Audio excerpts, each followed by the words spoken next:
بسم الله الرحمن الرحيم. الحمد لله رب العالمين، وصلى الله وسلم وبارك على نبينا محمد وعلى آله وأصحابه أجمعين. أما بعد، ولديال فضلقاني وفضلقي سدحات وأن أوتلقلني ونصيحينتي وخير ميريتانكي والالكين شيخ شنتاي جزاه الله خيرا. fadhiga wuxuu noqon doonaa fadhigii saddexaad oo daba jooga fadhiyadii ka horreeyay. fadhigaana insha allahu tacaala wuxuu ku saabsanaan doonaa qodob aada u muhiim ah. qof walba oo daaci ah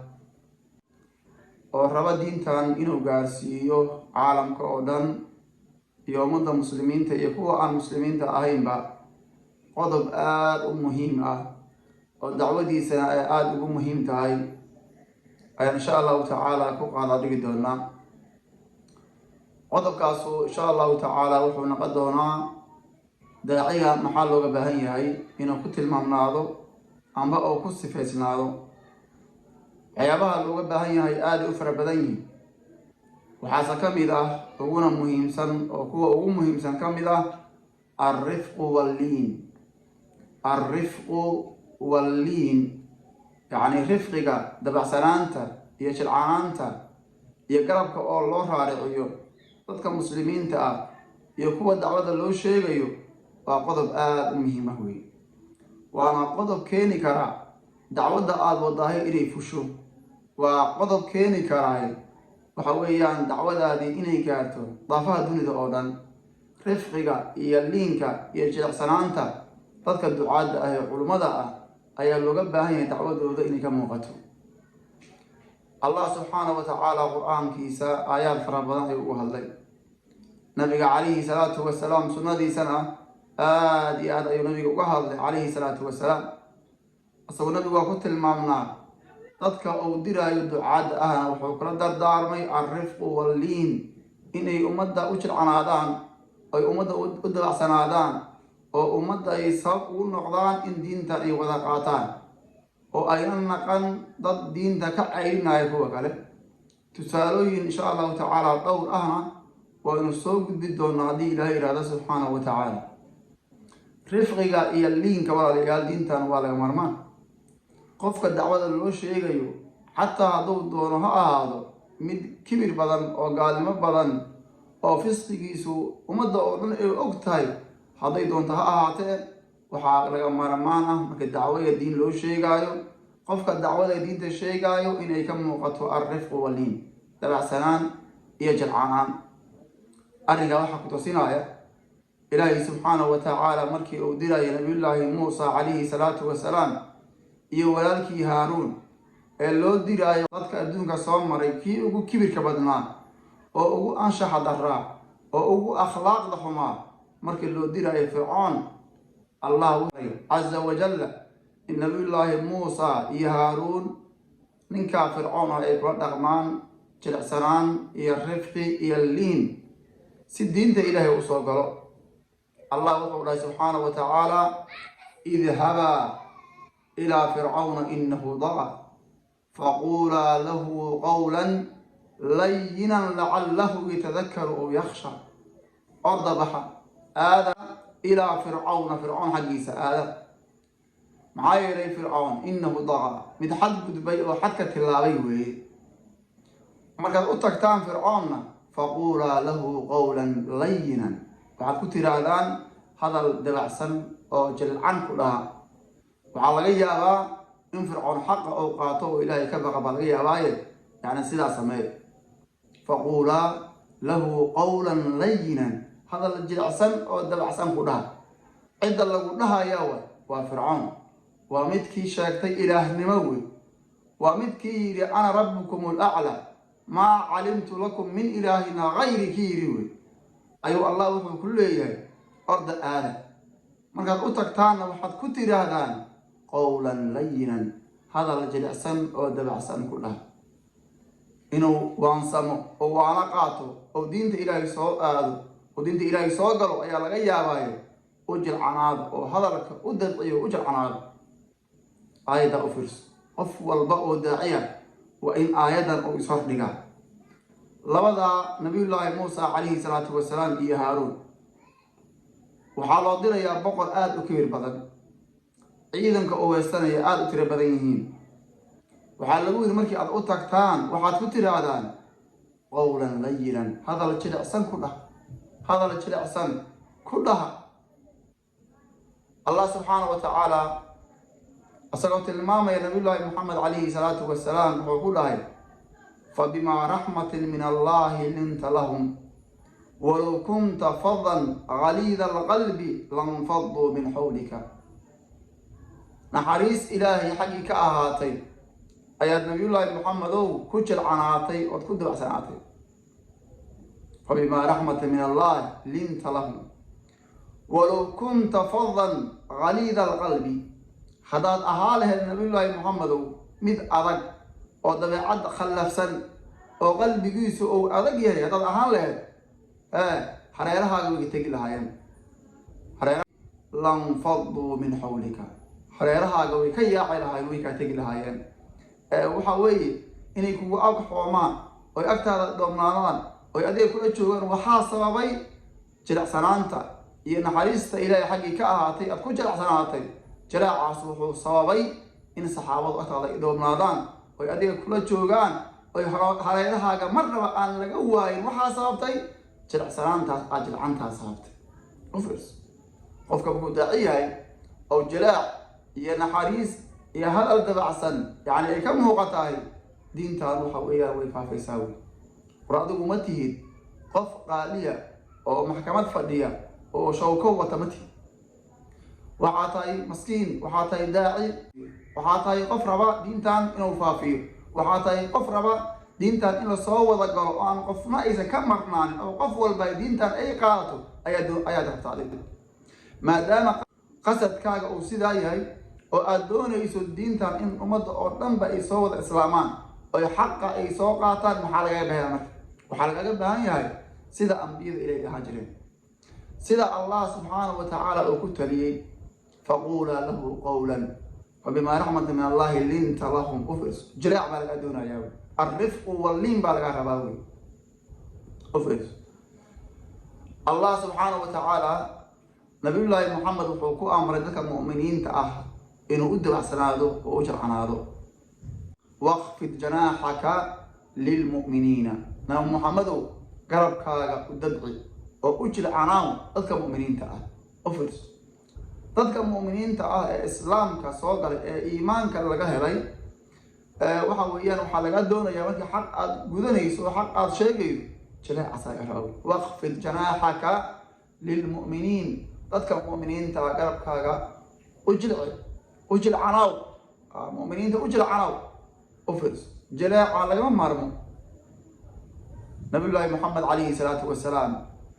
isagoo la fadhiya caaisha radia allahu tacaala canha waxaa u imaaday koox yahuuda oo gaalaha u yimaadeen markay u yimideen ayay nabiga salaameen salaam khaldanay salaameen waxay ku yidhaahdeen assaamu calayka oo macnaheedu tahay mowt iyo dhimasho iyo halaag iyo musiibo korkaaga ahaato laakiin waxay doonayaan inay u hoosgeliyaan u qariyaan oo salaam uga dhigaan oo yacni se ugu malayo assalaamu calaykum inay dheheen oo kale oo u hoosgeliyeen waa khayaano badan yahuud markaas waxay ku yidhahdeen assaamu calaykum ay yidhahdeen nabigu wuxuu ugu jawaabay calayhi salaatu wasalaam wa calaykum ay ugu jawaabeen caaisha ayaa maqashay salaamtoodii markaas waxay u qaadatay nabiga calayhi salaatu wasalaam inuusan maqal waxa ay dheheen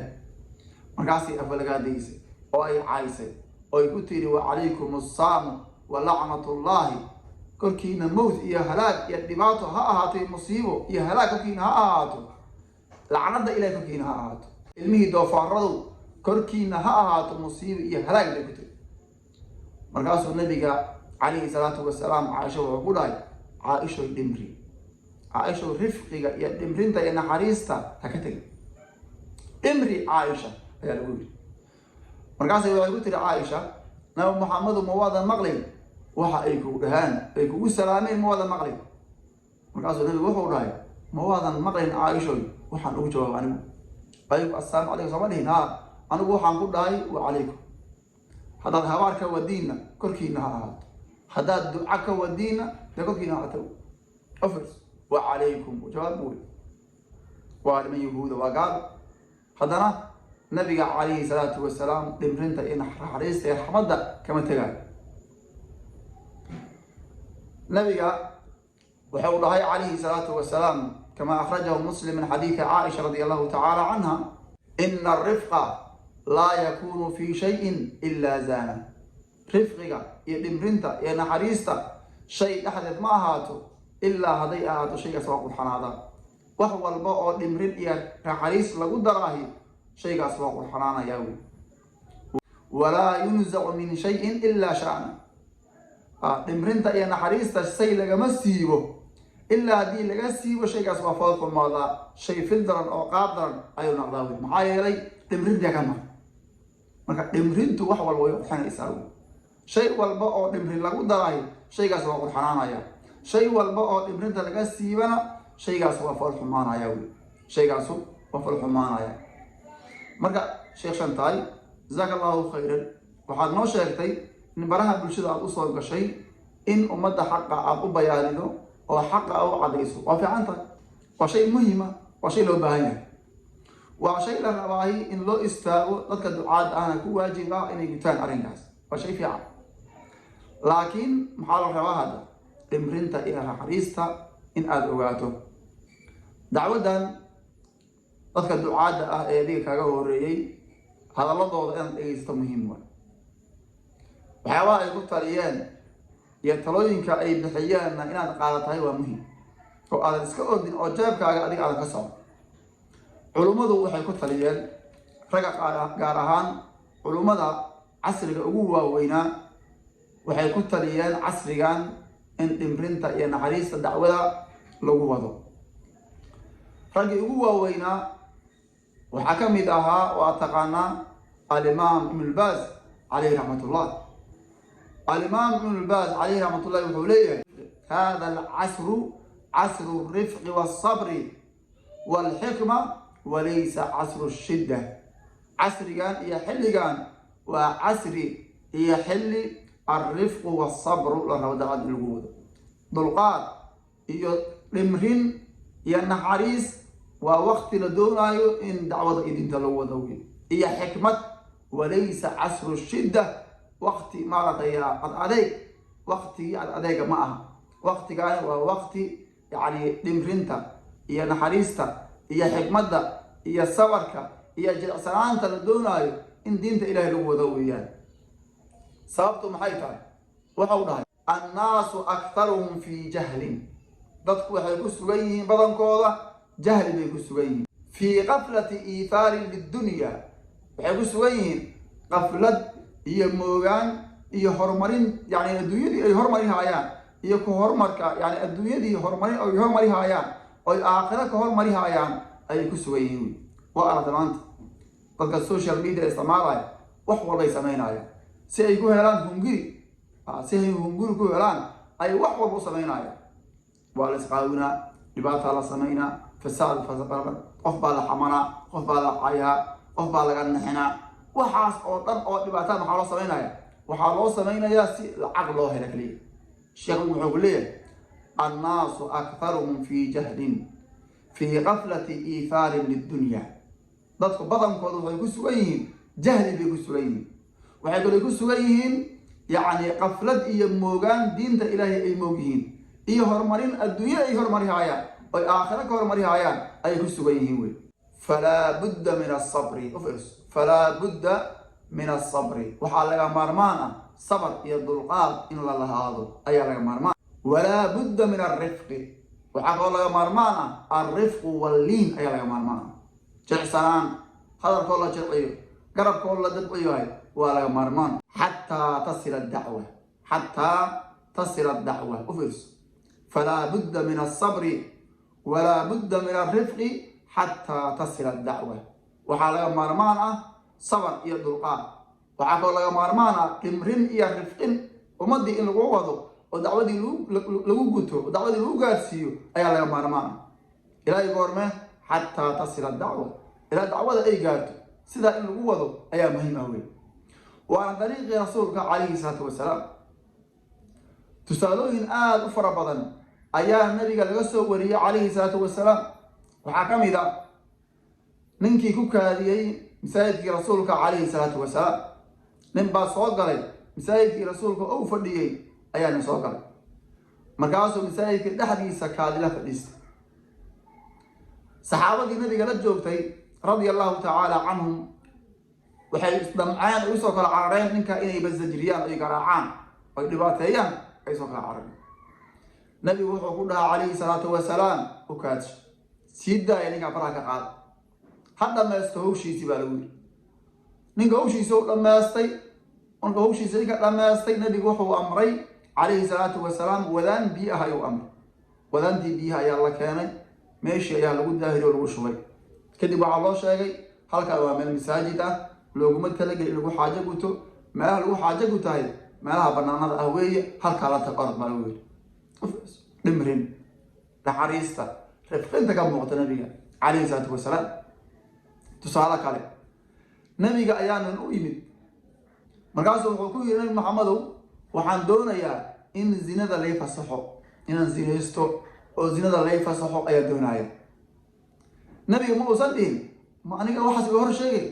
ما حد ظهرت أن ينفك تبع كاري هلا قبض الله قال على مدين محل هذا سودو يسودو بالوير وسودو بال هذا هو حلوي يسودو وسودو بال إلى نبي أكيس أو إمال كذب هو حلوي هو يدا إن جزء نستمع بشاري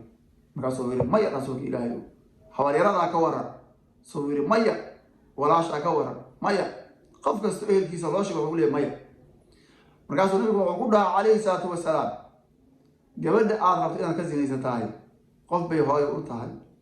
amba la dhalatay amba habaryar u tahay amba eed u tahay sida adiga aad ula necab tahay ayay kuwaasna ula necab yihiin kadib nabiga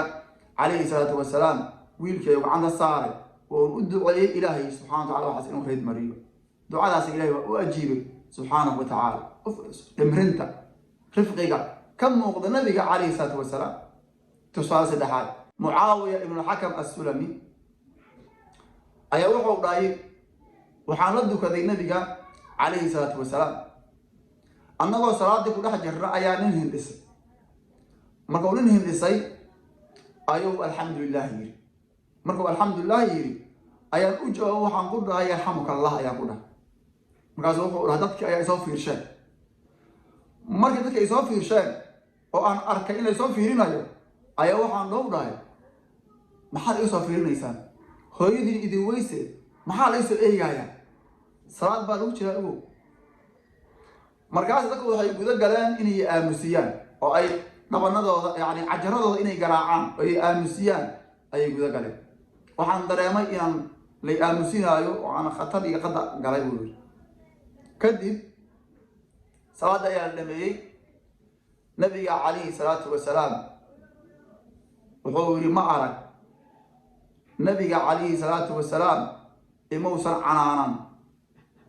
ima caynin imana garaacin ma arag nabi maxamed calayhi salaatu wasalaam mucallim ka wanaagsan qof mucallima oo ka wanaagsan hortii iyo gadaashii nabiga ilaahay ma aan arag buu dhahay laa kaharanii walaa darabanii walaa shatamanii nabiga ima canaanan ima garaacin imana ceebay nabiga calayhi salaatu wasalaam maxuu dhahay wuxuu u sheegay arrinka uu wadaay inay khata tahay waxaa lagu yiri salaadan dhexdeeda looma ogolo kalaamu naas hadalka dadka looma ogolo innamaa hiya tasbiixu watakbiiru wa qiraa'atu lqur'aan